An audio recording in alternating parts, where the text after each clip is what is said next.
It's about 9 o'clock. I am at home for right now.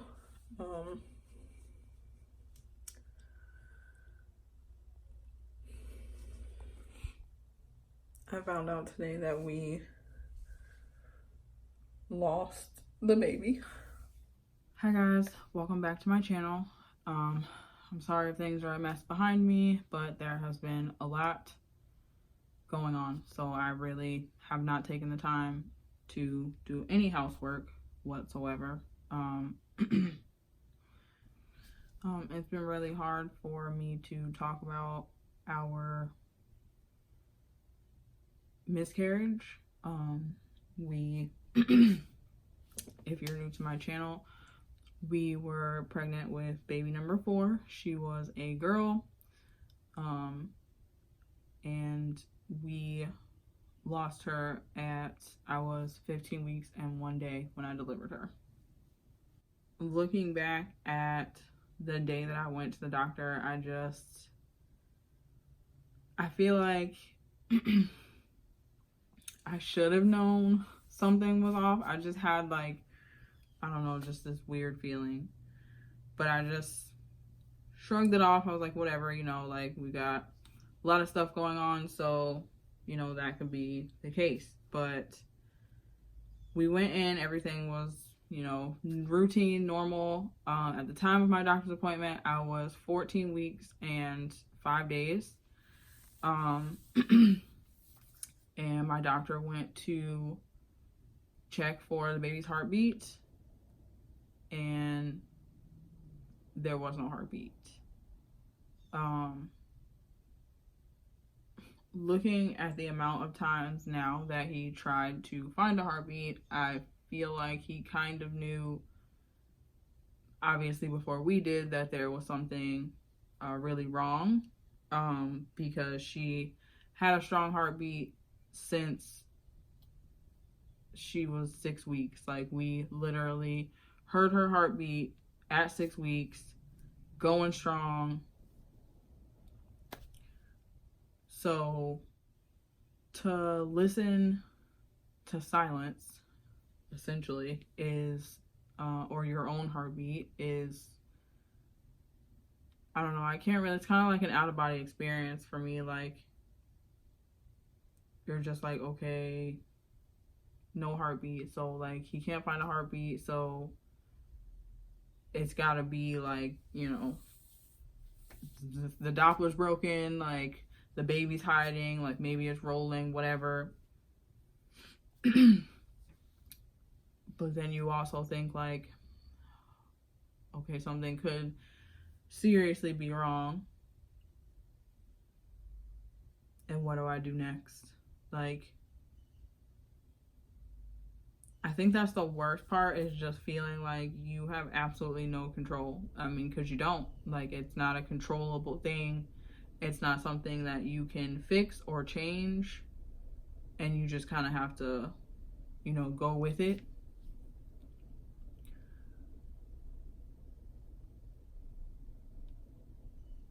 So when the doctor could not find her heartbeat after trying a good amount of times, he then was like, okay, well, we're just gonna do, I'm just gonna send you down for a routine ultrasound. I just want to, make sure everything's okay. It's probably nothing. She's probably just hiding from me, or the way the placenta's placed, could just be blocking me. But I think he knew, for me being basically almost 15 weeks pregnant, and us already hearing the heartbeat multiple times from the very beginning, I think we all kind of knew that something was wrong. So as we were heading to the hospital, I just kept thinking oh, okay, it's fine, everything's fine, could be fine, I'll feel her move or something, and it'll be fine. And, you know, Kevin was just like, you know, like, it's gonna be okay. Like, we don't know for sure. Like, let's not freak out. So we get, you know, to the hospital, and we're waiting in the waiting room, and that wait in itself just feels like eternity. And then we go to the back. The ultrasound tech comes out, and she's like, oh, you know, I'll be your ultrasound tech. I can't tell you anything or talk to you about anything or say anything. The doctor is gonna, you know, explain all the results and everything. I'm just gonna do the ultrasound. So I lay down, you know, on the table, and I just,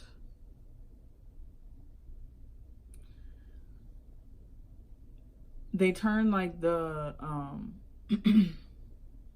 the machine down, so like you can't hear, like, you don't hear anything. You don't hear like the heartbeat or anything like you normally would on a normal ultrasound. It's like literal silence.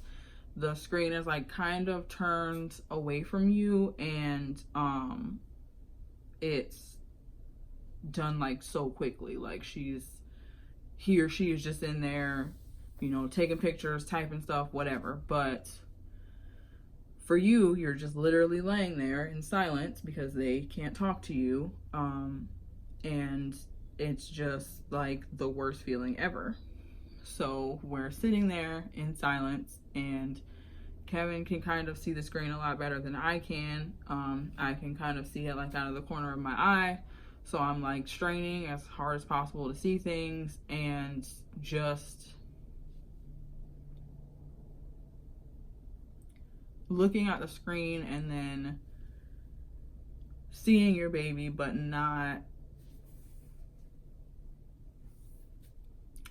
them not moving, or seeing that white space but no movement for the heartbeat, or seeing them write no fetal heart trace.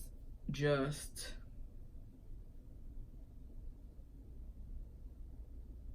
I can't really like explain that feeling. Like, it just sucks. So then after the ultrasound, she's like, okay, you know, you'll just wait out in the waiting room, and then, you know, the doctor will call you and go over your results. So we're waiting again, and just as we're waiting, there's like pregnant moms in and out, and, you know, moms in labor, and moms not feeling well or whatever. Just like all these like pregnant women at different stages. There's a tour happening at that moment in time, and I was just like, this is the absolute worst. Like,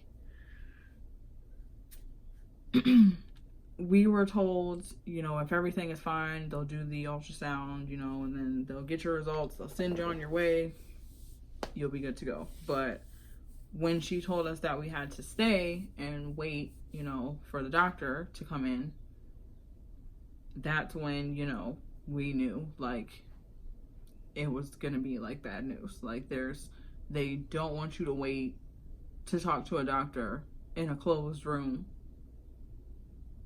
for nothing, you know. So we're sitting there, and then they finally call us, and then the doctor comes in, and she was just like, we did do, you know, the ultrasound, and there is no heartbeat. She had a cyst on the back of her neck that never went away, and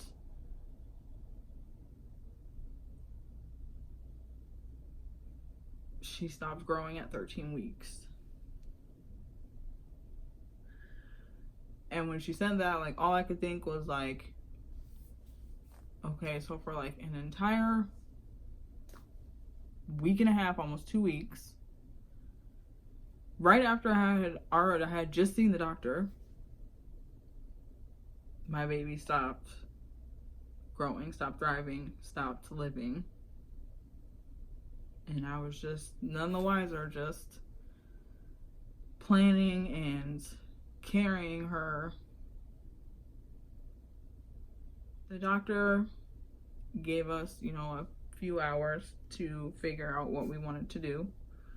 And I know that, from what I've heard, what I heard from others that had miscarriages, they were like, sometimes we pass it at home or whatever.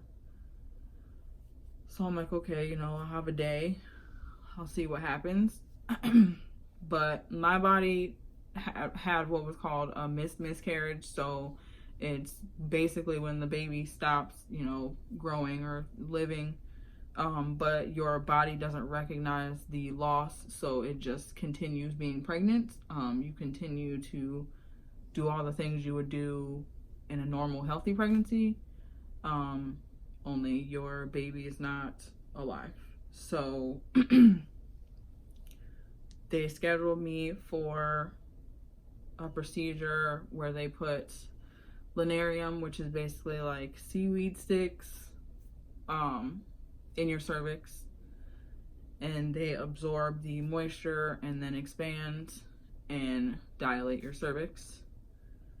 So I went in, and we went in for that procedure the next morning, and it's literally like, it's like torture. Like, it's the worst. It does not feel great at all. And they say, oh, we'll give you a shot of lidocaine or whatever to numb your cervix so you don't really feel it. You feel it. You feel the needle, you feel the medication, you feel your heart race, you feel the pain of everything that they're doing.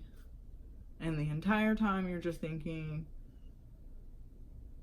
this was not supposed to happen. Like, literally a day ago, I was supposed to go in for a regular, routine, everyday prenatal checkup, and here I am on this table being tortured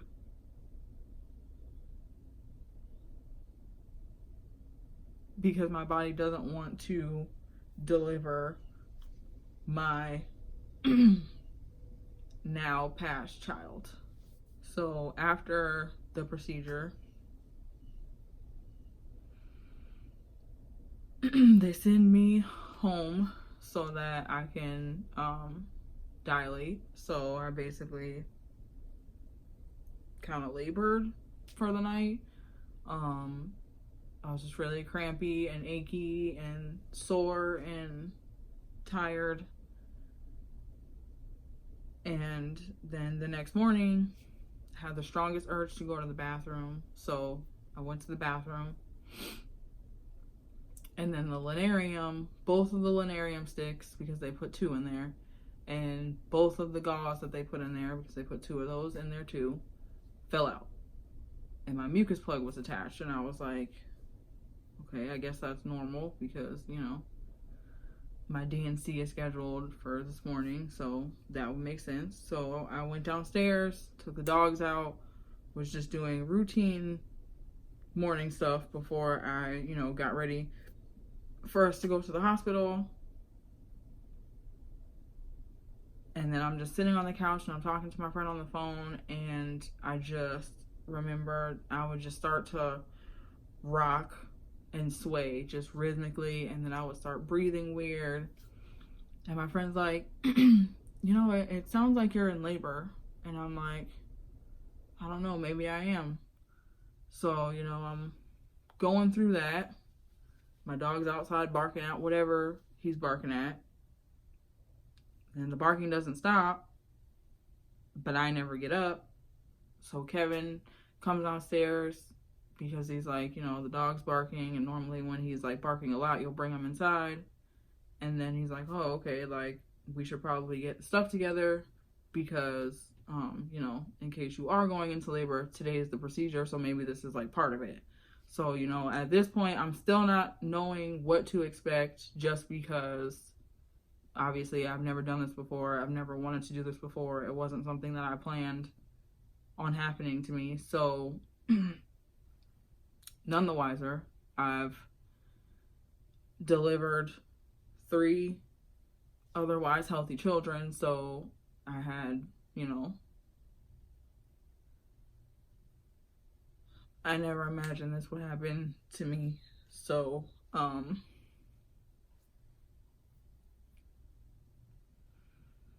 we get ready. And as I'm getting ready, the doctor calls and they're like, oh, well, you know, the doctor's running ahead of schedule, so you guys can come in early.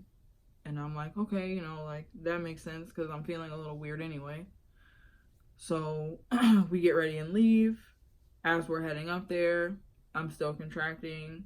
Labor's getting a little different, a little harder. Kevin's trying to like make me laugh and keep me calm. And the next thing I know, I feel like this like slight pop almost, and then just this gush. And I'm like, crap, like this could not get any worse. Never say that. And then I look in my pants and I'm like, okay, my water broke. So we're, you know, trying to dodge through traffic, get to the hospital as soon as possible. We finally get to the hospital. We decided to valet, obviously. And as we're going through and we get to the front counter and my husband's like, you know, her water broke, what do we do? He's just like, here, take this and go in the back. They'll get you checked in and then you can come back and get your check-in badge or whatever. So I take 3 steps around the check-in desk and I just feel this gush. And then I look down and I'm just like bleeding. There's water and I'm just like, great.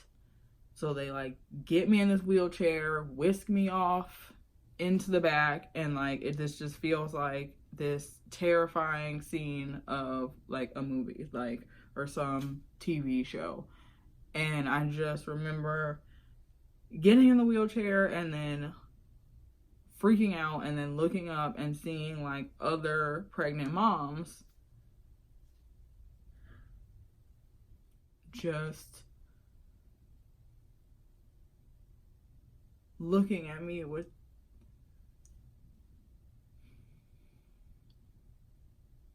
just this like I'm sorry face, almost like I mean, you don't really know how to react or like what to say when you know that something bad is happening and there's nothing you can do to change or fix it. So you're just like, I'm really sorry. Like wow. So I go in the back, and as soon as they get me in a room and they're trying to like get me on the bed and get my pants off, another gush. And then out she comes onto the floor. The things that happen after you deliver like that are terrible.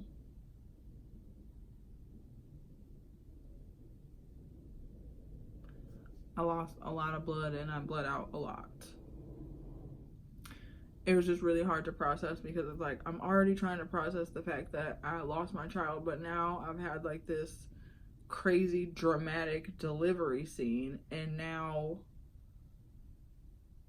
I have to go through like this physical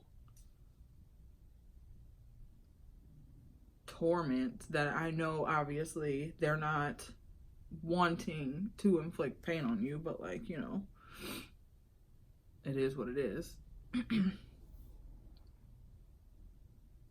And I just felt like so helpless and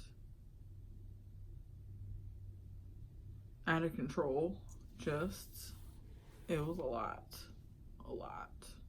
And I mean, it was a lot for Kevin. Like, I mean, seeing that and not being able to do anything, that's crazy in itself. So, you know, we're both just lost.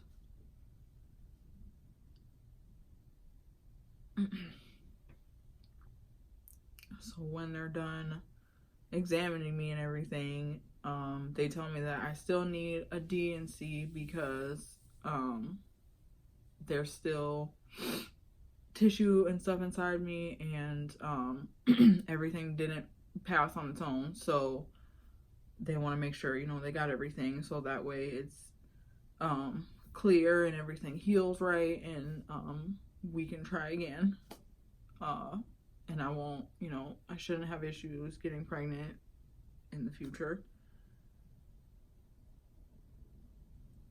And Kevin tried to, you know, lighten the mood and make me laugh to keep me comfortable, you know, as they're giving me my IV for surgery and stuff, and keep me calm. And I think, like, at that point, you're just like, okay, things can't get any worse, you know? Like, the worst is literally over at this point. And now it's just a matter of trying to move on, and the healing that is the hardest.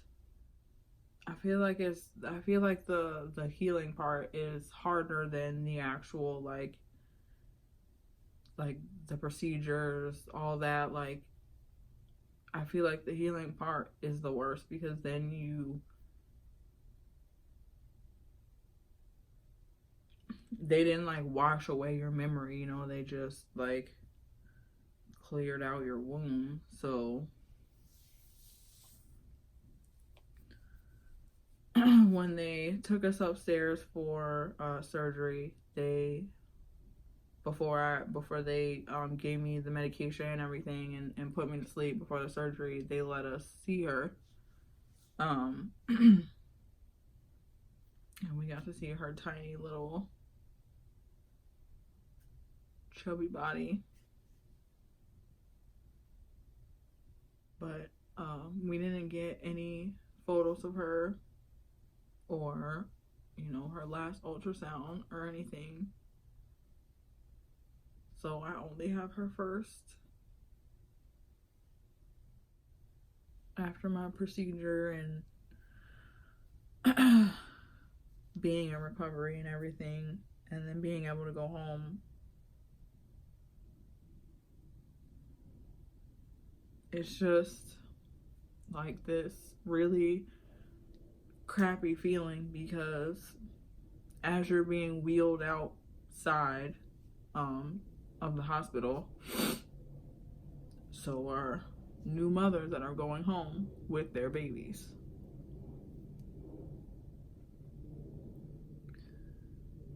And it just kind of sucks, because it's like the most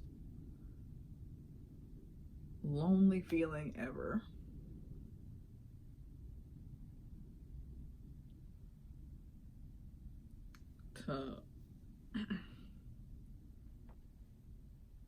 Because it's not like, you know,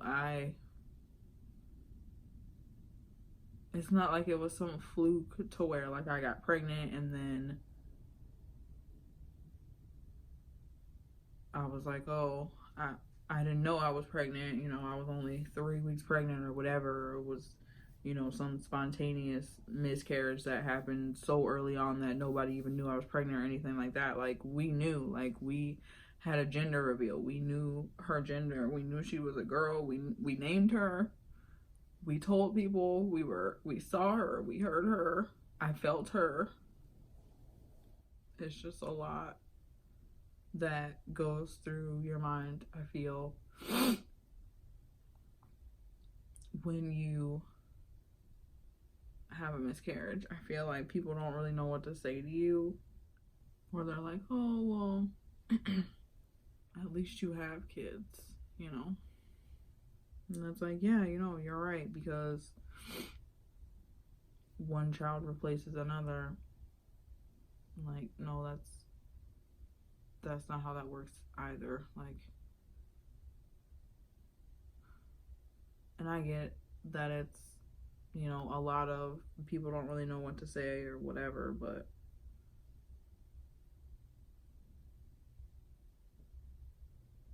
it's just things you don't really want to hear, you know.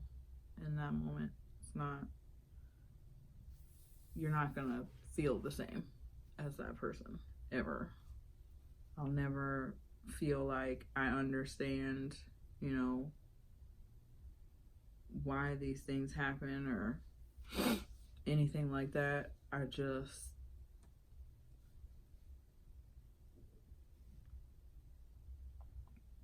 really sucks. She was my baby. I carried her. I, you know, am her mom. I'm always going to be a mom of 4. And I feel like people don't talk about it because it's not like the child was like born and then it died, you know? So they're like, oh, well, you shouldn't feel that attached to it because like you didn't have to like, you know, have it and take it home and love it and then lose it. As if like carrying it in your body isn't, you know, I can't love my kid because I can't like physically see them at this moment, but I can feel them. Like they're definitely in there living inside of me. So I don't think we could get any closer than that. Talking about it has helped me, you know, meet some really great women that have been through, you know, miscarriages at different stages, and it's really helped me to kind of heal a little bit, and it helps me to know that there are other, you know, moms who have children whom have also lost, you know, a child through miscarriage, and to know that you're not a terrible parent for feeling bad for, you know, having a miscarriage while you have children, like, because it's not the same, like, it's not the same. And I just hope that, you know, talking about it will, you know, bring awareness to the issue, as well as, you know, helping people to understand that, you know, everyone grieves differently, for one. For two, there are ways to help someone through a miscarriage without telling them, you know, it was for the best, or it was in God's plan, or whatever, you know, great line you want to tell them to make them feel better. It doesn't. I can tell you firsthand, it does not make it feel any better, does not help whatsoever. Just being there for someone and just, you know, listening to them, or, you know, letting them cry on your shoulder, or whatever it is that they need at the time, is much better than any Hallmark quote you could possibly throw at me, you know? So I think this is where I'm gonna end this video. If you've gone through something like this and you would like someone to talk to, I love being able to have someone to talk to, you know, during, you know, everything. Comment down below. Feel free. We can message each other. You can email me, DM me, whatever you want to do. And thank you guys so much for watching this video and watching my channel. And I will see you guys in my next video. Bye, guys.